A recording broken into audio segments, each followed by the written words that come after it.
오늘 들어온 의뢰품은 처음 보는 순간부터 시선이 멈출 수밖에 없는 구성이었습니다. 겉으로 보기에는 모두 금색 빛을 띠고 있는 스크랩들. 도시광산 경험이 많지 않은 경우 실제로 이렇게 소재를 모으시는 경우가 상당히 많습니다. 처음 보면 누구나 가치 있어 보인다고 느낄 만한 금색 스크랩들이 한데 섞여 있죠. 그렇다면 먼저 이번 의뢰품들의 전체 중량부터 확인해 보겠습니다. 오늘 공정은 금도금 표면을 분리하는 박리 공정 방식으로 진행할 예정이기 때문에 우선 각종 스크랩들을 한 곳에 모아 전체 무게를 측정했습니다.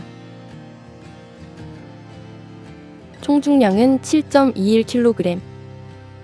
그렇다면 이제 이번 의뢰품들이 어떤 구성으로 들어왔는지 조금 더 자세히 들여다보겠습니다. 조금 더 가까이서 살펴보니 왜 처음 보는 순간부터 시선이 멈출 수밖에 없는 구성이었는지 알 수 있습니다. 정말 다양한 종류의 금도금 스크랩들이 한데 섞여 있었고, 전자 스크랩부터 금색 소품류까지 종류와 형태도 상당히 다양했습니다. 다만 워낙 다양한 종류의 소재들이 한데 섞여 있는 상태이다 보니 이렇게 전체를 한 번에 봐서는 어떤 제품인지 정확히 알아보기 어려운 부분들도 많습니다. 그래서 지금부터는 이번 의뢰품들 중 대표적인 소재 몇 가지를 하나씩 직접 확인해 보겠습니다. 먼저 눈에 들어오는 건 각종 금도금 핀들과 슬롯류입니다. 도시광산을 하시는 분들이라면 한 번쯤은 접해보셨을 만한 구조들이고, 실제로 금도금이 적용되어 있는 경우가 많아 대표적인 회수 대상 중 하나로 분류됩니다. 이 소재들은 표면 접촉 안정성과 부식 방지를 위해 금도금이 사용되는 사례가 많기 때문에 종류와 등급에 따라 회수 가치 차이도 상당히 크게 발생합니다. 그리고 CPU와 CPU 소켓들도 함께 확인됩니다. 이런 부품들도 마찬가지로 출처, 구조, 밀도, 도금 범위 같은 요소에 따라 실제 결과 차이가 매우 크게 나는 대표적인 소재들입니다. 여기까지는 어느 정도 전자 스크랩 범주 안에서 이해할 수 있는 구성입니다. 그런데 이번 의뢰품은 여기서부터 분위기가 조금 달라집니다. 갑자기 시계가 나오고 귀걸이와 반지, 브로치, 메달, 각종 금색 장식품들과 이름 모를 소품들까지 함께 섞여 있습니다. 심지어 마이크 헤드 커버처럼 보이는 부품도 보입니다.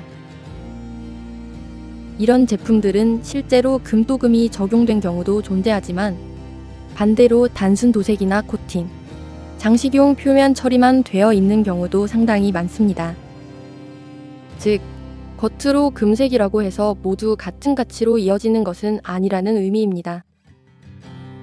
그래서 오늘 공정에서는 이혼합 스크랩들 속에서 실제로 회수가 가능한 금속이 어느 정도 존재하는지, 그리고 어떤 소재들이 의미 있는 결과를 만드는지를 직접 확인해 보겠습니다.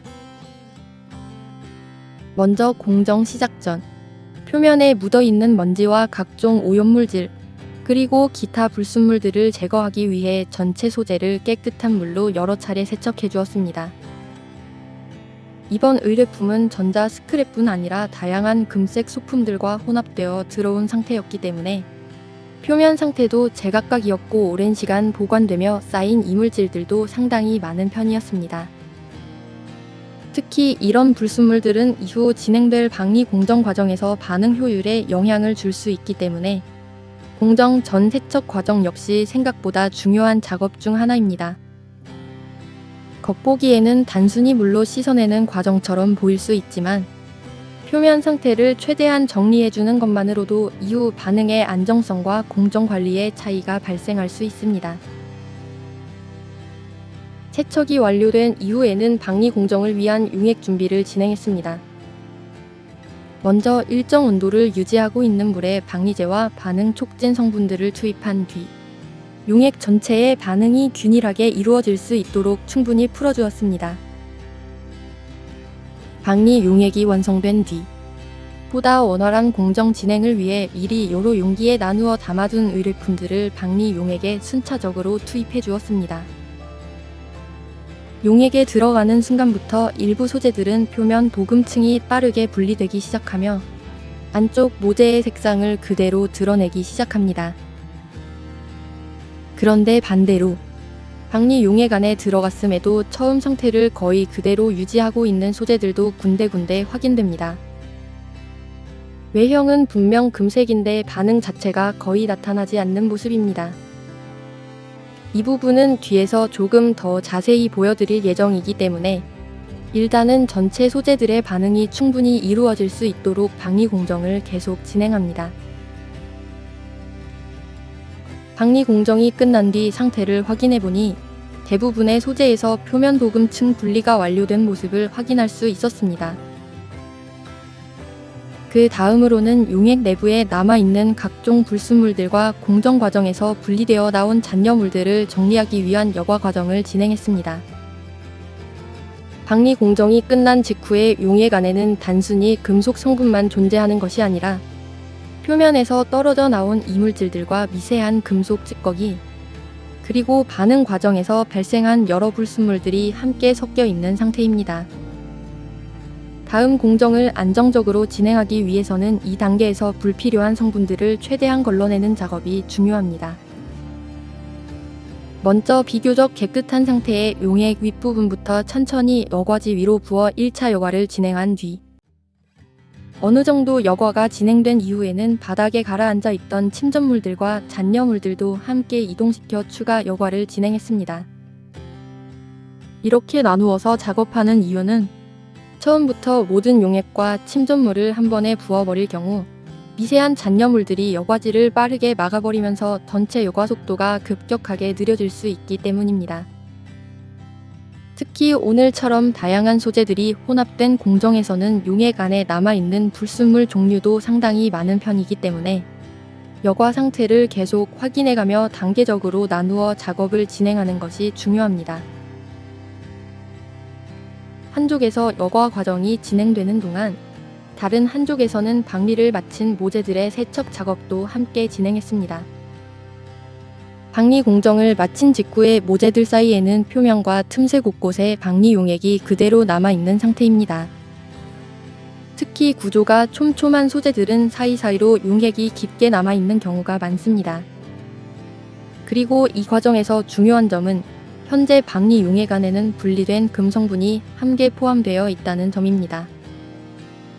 즉, 모재 표면이나 틈 사이에 남아있는 용액까지도 그대로 손실 없이 회수해야 하기 때문에 세척 과정 역시 단순한 마무리 작업이 아니라 실제 회수율과 직접 연결되는 단계라고 볼 수 있습니다.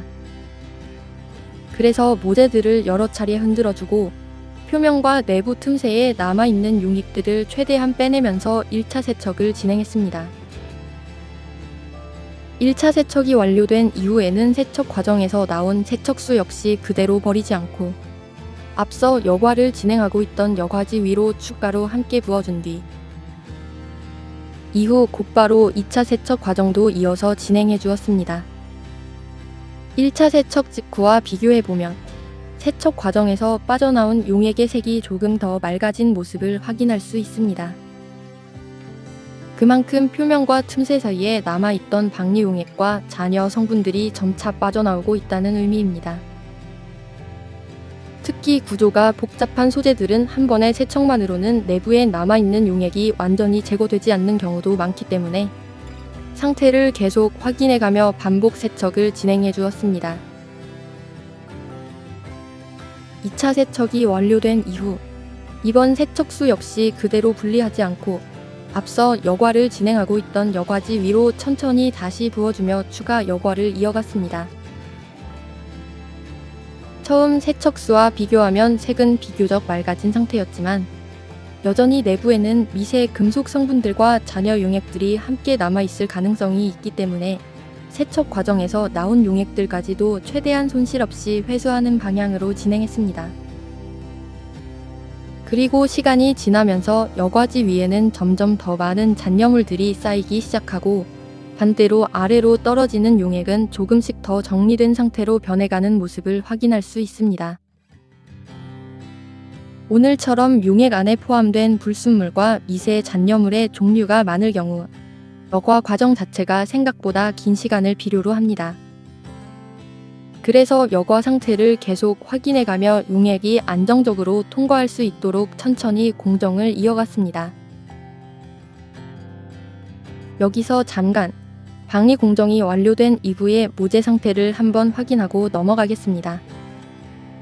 처음에는 전체적으로 금색 빛을 띠고 있었던 소재들이었지만 방위 공정을 거친 이후에는 표면 도금층이 분리되면서 안쪽 모재의 실제 색상과 재질이 드러난 모습을 확인할 수 있습니다. 지금 화면에 보이는 것들은 초반에 따로 살펴봤던 대표적인 물품들을 최대한 다시 찾아서 모아본 모습입니다. 시계, 브로치, 메달, 반지, 장식품, 마이크 헤드 커버처럼 보였던 부품, 그리고 CPU 소켓과 슬롯류까지. 공정이 끝난 뒤 확인해보면 결과가 서로 완전히 다르게 나타납니다. 어떤 제품은 표면 도금층이 빠르게 벗겨지면서 은색 계열의 모재가 드러났고, 어떤 제품은 방위 공정을 거쳤음에도 처음 상태와 큰 차이가 없어 보이는 것들도 있습니다. 이 부분이 오늘 의뢰품에서 가장 흥미로운 지점입니다. 같은 금색으로 보였고, 같은 방위 용액에 들어갔고, 같은 조건에서 공정이 진행됐지만 소재마다 반응 결과는 전부 다르게 나타났습니다. 그 이유는 겉으로 보이는 색상은 비슷해도 실제 표면 처리 방식이 다르기 때문입니다. 어떤 것은 실제 금도금일 수 있고, 어떤 것은 단순한 금색 코팅일 수 있으며, 또 어떤 것은 황동이나 다른 금속 자체의 색이 금색처럼 보이는 경우도 있습니다. 그래서 도시광산에서는 금색으로 보인다는 것만으로 회수 가치가 높다고 판단하기 어렵습니다. 특히 장식품류나 생활소품류는 겉보기에는 굉장히 화려해 보여도 실제 공정에 들어가면 생각보다 반응이 약하거나 회수 가능한 금속량이 크지 않은 경우가 많습니다. 결국 중요한 건 얼마나 금색으로 보이느냐가 아니라 실제로 회수 가능한 금속이 얼마나 존재하느냐입니다. 오늘처럼 다양한 소재가 한데 섞여 들어온 경우에는 공정을 거치고 나서야 각 소재의 실제 성격이 조금씩 드러나게 됩니다. 그리고 이런 차이들이 결국 최종 회수 결과에도 그대로 이어지게 됩니다. 다시 공정으로 돌아와서 여과가 완료된 용액을 반응 용기로 옮겨 담아주었습니다. 여과를 거치면서 큰 불순물들과 침전물들은 어느 정도 걸러진 상태이고, 지금부터는 이 용액 속에 들어있는 금을 눈에 보이는 형태로 다시 잡아내는 과정이 진행됩니다. 먼저 아연말을 투입하기 전 리트머스 종이를 이용해 현재 용액의 상태를 간단히 확인해 주었습니다.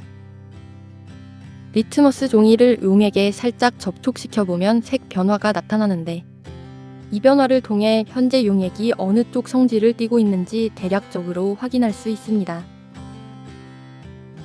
상태를 확인한 뒤에는 용액 속에 녹아 있는 금을 다시 잡아내기 위해 아연말 치환 공정을 진행했습니다.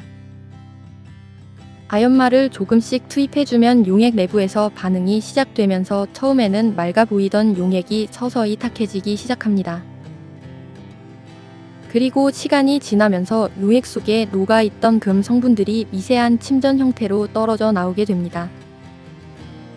이 단계에서 생기는 침전물은 우리가 흔히 떠올리는 노란 금색이 아니라 검은색이나 짙은 갈색에 가까운 아주 미세한 분말 형태로 보이는 경우가 많습니다. 그래서 화면상으로는 단순한 검은 찌꺼기처럼 보일 수 있지만 실제로는 용액 속에 있던 금 성분이 치환 반응을 통해 다시 고체 형태로 회수되는 과정입니다. 아연말을 넣은 뒤에는 반응이 한 번에 끝나는 것이 아니라 용액의 색 변화와 침전물 형성 상태를 확인해가며 충분히 반응이 진행될 수 있도록 기다려 주었습니다. 점점 바닥 쪽으로 어두운 침전물들이 모이기 시작하고 용액 자체도 처음과는 다른 상태로 변해가는 모습을 확인할 수 있습니다. 이렇게 용액 속에 녹아있던 금 성분들을 최대한 침전 형태로 잡아낸 뒤 치환 반응이 끝난 용액을 다시 여과해 보겠습니다. 반응 용기 안에는 현재 윗부분에는 비교적 맑아진 상층액이 있고 바닥 쪽에는 치환 과정에서 생긴 어두운 침전물들이 가라앉아 있는 상태입니다. 먼저 이 상층액부터 조심스럽게 여과지 위로 옮겨주었습니다. 이렇게 상층액을 먼저 분리해주는 이유는 바닥에 가라앉아 있는 침전물과 남아있는 반응물들을 바로 처리하기 위해서입니다. 지금 반응 용기 바닥에 남아있는 침전물 안에는 치환되어 나온 금 성분뿐만 아니라 반응하지 못하고 남은 아연말도 함께 섞여 있을 수 있습니다. 그래서 이 침전물은 바로 여과지로 옮기지 않고 반응 용기 안에서 추가 처리를 진행해줍니다. 남아있는 아연말을 제거하기 위해 침전물이 들어있는 반응 용기에 염산을 천천히 부어주었습니다. 염산이 들어가면 반응하지 않고 남아있던 아연말이 반응하면서 기포가 발생하기 시작합니다. 이 과정은 침전물 속에 섞여있는 불필요한 아연 성분을 정리해주는 단계입니다. 처음에는 반응이 활발하게 올라오지만 시간이 지나면서 기포 발생이 점점 줄어들고 반응이 안정되는 모습을 확인할 수 있고, 이 반응이 진행되는 동안 앞서 여과지 위로 옮겨두었던 상층액도 계속 여과가 이루어지고 있었습니다. 상층액이라고 해서 완전히 깨끗한 용액만 있는 것은 아닙니다. 치환 과정에서 생긴 미세한 침전물들이 상층액 쪽에도 일부 함께 섞여 있기 때문에 여과가 진행되면서 여과지 위에도 점점 어두운 잔여물들이 모이기 시작합니다.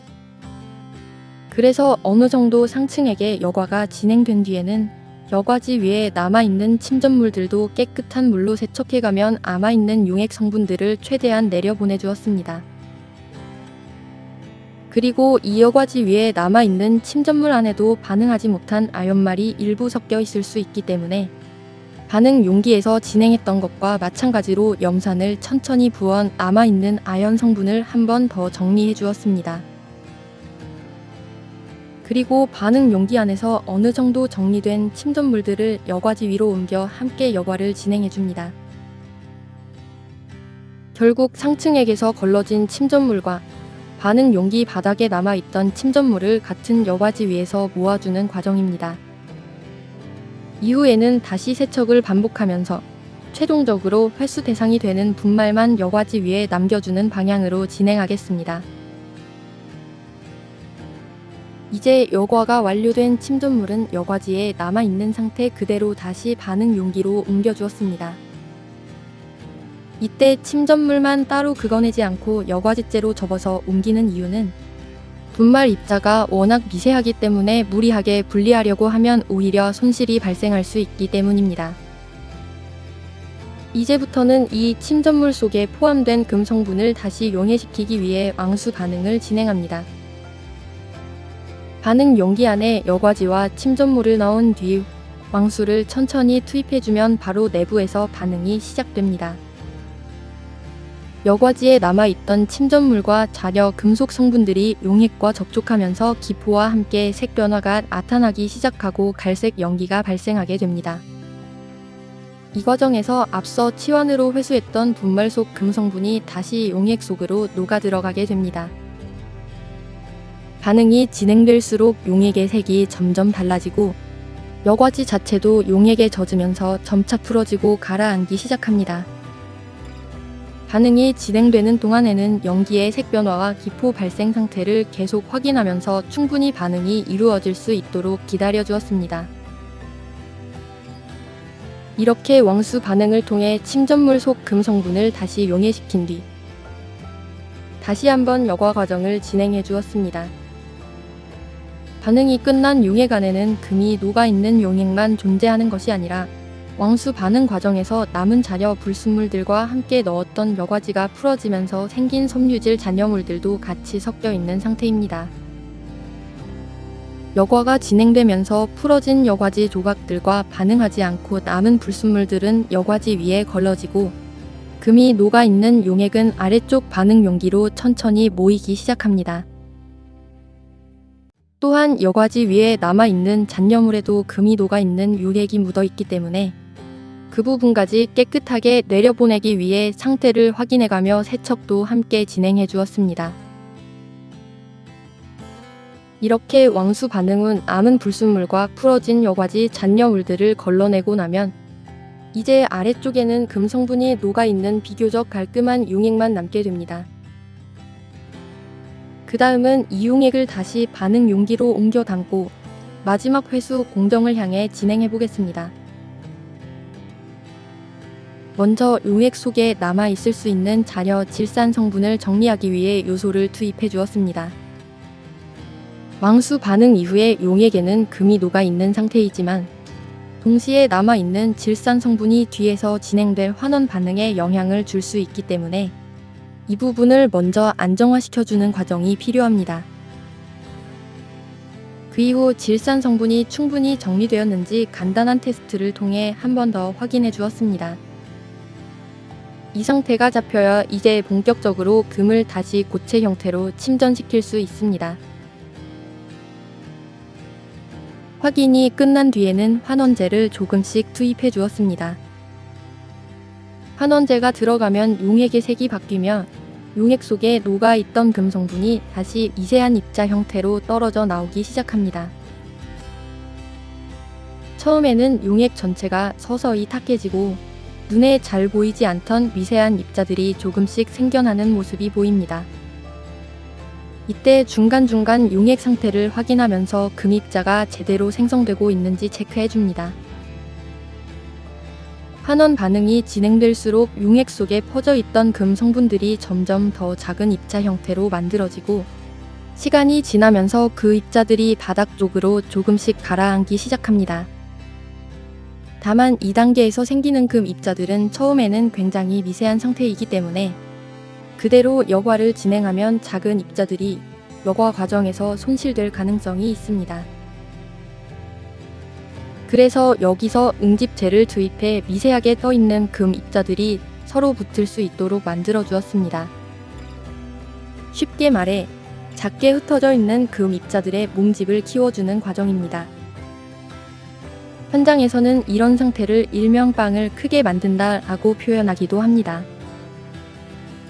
입자가 너무 곱고 작으면 회수 과정에서도 손실 위험이 커지기 때문에 서로 뭉칠 수 있도록 만들어 입자의 덩치를 키워주는 것입니다. 용집제가 들어가면 용액 속에 떠다니던 미세 입자들이 서서히 서로 달라붙기 시작하고 흩어져 있던 입자들이 조금씩 큰 덩어리 형태로 변해갑니다. 그러면서 용액은 점점 맑아지고 바닥에는 어두운 색의 금 입자들이 무게를 가지고 가라앉기 시작합니다. 이제 침전 상태가 어느 정도 안정되었기 때문에 오늘 공정에서의 마지막 여과를 진행해 보겠습니다. 상층액을 먼저 여과한 뒤에는 반응 용기 바닥에 모여있는 금 입자들을 세척수와 함께 다시 풀어주면서 여과지 위로 옮겨 담았습니다. 여과가 진행되면서 여과지 위에는 점점 어두운 갈색 빛의 분말들이 모이기 시작합니다.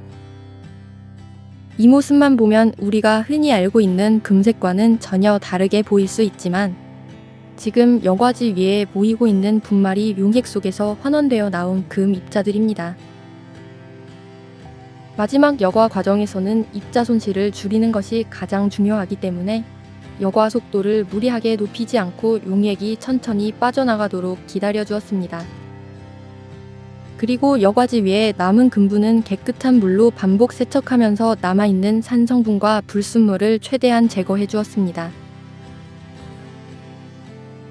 이렇게 마지막 여과까지 마치면 오늘 박리 공정과 정제 과정을 거쳐 회수된 금분이 여과지 위에 모이게 됩니다.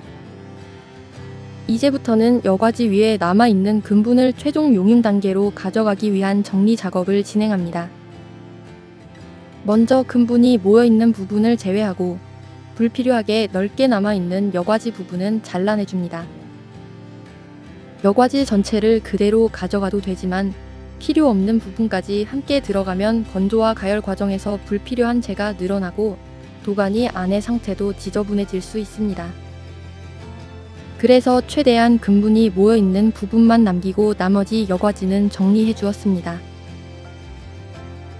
이때 여과지 위에 금분은 아직 수분을 머금고 있는 상태이기 때문에 조금만 거칠게 다뤄도 쉽게 퍼지거나 손실될 수 있습니다. 그래서 조심스럽게 모아준 뒤 1차적으로 가볍게 눌러 남아있는 수분을 빼주었습니다. 여기서 중요한 건 무리하게 힘을 줘서 짜내는 것이 아니라 금분이 빠져나가지 않도록 천천히 눌러가며 여과지 안에 머금고 있는 물기만 정리해주는 것입니다. 1차 수분 제거가 끝난 여과지는 그대로 도가니 위에 올려주었습니다. 가열이 시작되면 젖어있던 여과지가 점점 마르기 시작하고 수분이 빠져나가면서 색도 서서히 변해갑니다. 시간이 지나면서 여과지는 점점 건조되고 그 안에 포함되어 있던 금분은 도가니 안쪽으로 모이기 시작합니다. 이 과정은 단순히 말리는 작업처럼 보이지만 최종 용융 전에 반드시 거쳐야 하는 단계입니다. 수분이 남아있는 상태에서 바로 용융을 진행하면 분말이 튀거나 손실될 수 있기 때문에 완전히 건조될 때까지 상태를 확인해가며 충분히 가열해 주었습니다. 그리고 여과지가 모두 마르고 남아있던 수분도 완전히 제거되면 이제 오늘 금 추출의 마지막 단계로 넘어갑니다. 바로 용융 과정입니다. 지금까지는 용액 속에 녹아있던 금을 잡아내고 불순물을 걸러내고 다시 침전시키고 여과를 반복하는 과정이었다면 이제부터는 그 금분을 실제 금속 형태로 만들어 최종 결과물을 확인하는 단계입니다. 도가니 안에 모인 금분에 열을 가하면 처음에는 어두운 분말 형태로 남아있던 입자들이 서서히 서로 뭉치기 시작합니다. 가열이 계속되면서 분말 상태였던 금 입자들은 점점 하나의 덩어리 형태로 변해가고 마침내 금속 특유의 광택을 띠는 작은 금 알갱이로 모이게 됩니다. 이 순간이 긴 공정의 결과가 눈으로 확인되는 지점입니다. 처음에는 7.21kg의 혼합 스크랩이었고 그 안에는 금도금 핀, 슬롯, CPU 소켓, 유심칩, 그리고 각종 금색 소품들이 뒤섞여 있었습니다. 겉으로는 모두 금색처럼 보였지만 공정을 거치면서 어떤 소재는 의미 있는 반응을 보였고 어떤 소재는 예상보다 큰 변화가 없었습니다. 그리고 여러 단계의 박리, 여과, 치환, 정제, 환원 과정을 지나 마지막으로 남은 금분이 이제 실제 금속 형태로 다시 태어났습니다. 과연 오늘 의뢰품에서 최종적으로 회수된 금은 어느 정도일까요? 저울에 올라간 금의 무게는 총 5.02g입니다. 7.21kg의 혼합 스크랩에서 최종적으로 회수된 금은 5.02g. 비율로 보면 전체 무게 대비 약 0.07% 정도입니다. 다시 말해 1kg당 약 0.7g 정도의 금이 회수된 셈입니다. 이 숫자만 보면 누군가는 생각보다 적다고 느낄 수도 있고 반대로 이런 혼합 스크랩에서 이 정도면 충분히 의미 있는 결과라고 볼 수도 있습니다. 하지만 오늘 공정에서 중요한 건 단순히 5.02g이라는 숫자 하나만은 아닙니다. 이번 의뢰품은 도시광산에서 정말 자주 마주치는 상황을 그대로 보여주는 사례였습니다. 금색으로 보이는 것과 실제로 금이 회수되는 것은 완전히 다른 문제라는 점입니다. 처음에는 전부 비슷한 금색처럼 보였지만 공정을 거치고 나니 각 소재의 정체가 하나씩 드러났습니다. 필류와 슬롤류처럼 작지만 실제 금도금이 적용된 부품들이 있는 반면 시계, 장식품, 브로치, 메달 같은 소품류는 겉보기에는 화려해 보여도 실제 회수 결과에서는 기대와 다른 모습을 보이기도 했습니다. 도시광산에서 가장 착각하기 쉬운 부분이 바로 이 지점입니다. 금색이 진하다고 해서 금이 많은 것도 아니고 크기가 크다고 해서 회수량이 많이 나오는 것도 아닙니다. 오히려 작고 평범해 보이는 전자 부품 하나가 겉보기엔 화려한 장식품보다 더 의미 있는 결과를 만들기도 합니다. 결국 도시광산에서 봐야 하는 건 색깔이 아니라 구조이죠. 표면이 어떤 방식으로 처리되어 있는지, 도금층이 실제로 존재하는지, 그 도금이 공정을 통해 회수 가능한 형태인지, 그리고 같은 금도금이라도 두께와 밀도, 소재의 종류에 따라 결과는 완전히 달라집니다. 어찌 보면 이 작은 금 알갱이는 오늘 의류품 전체를 가장 솔직하게 설명해주는 결과물입니다. 금색으로 보였던 무게는 7.21kg이었지만 실제로 회수된 금의 무게는 5.02g. 이 차이가 바로 도시광산 공정의 현실이고 동시에 이 작업이 필요한 이유이기도 합니다. 겉보기로는 알 수 없는 것을 공정을 통해 확인하고 흩어져 있던 금속 성분을 하나의 결과물로 모아내는 과정. 오늘 영상은 그 과정을 처음부터 끝까지 기록한 의뢰 작업이었습니다. 이번 영상이 금도금 스크랩을 모으고 계신 분들께 조금이나마 기준을 잡는 데 도움이 되었으면 좋겠습니다. 다음 영상도 놓치지 않으시려면 구독과 좋아요, 알림 설정 잊지 마세요.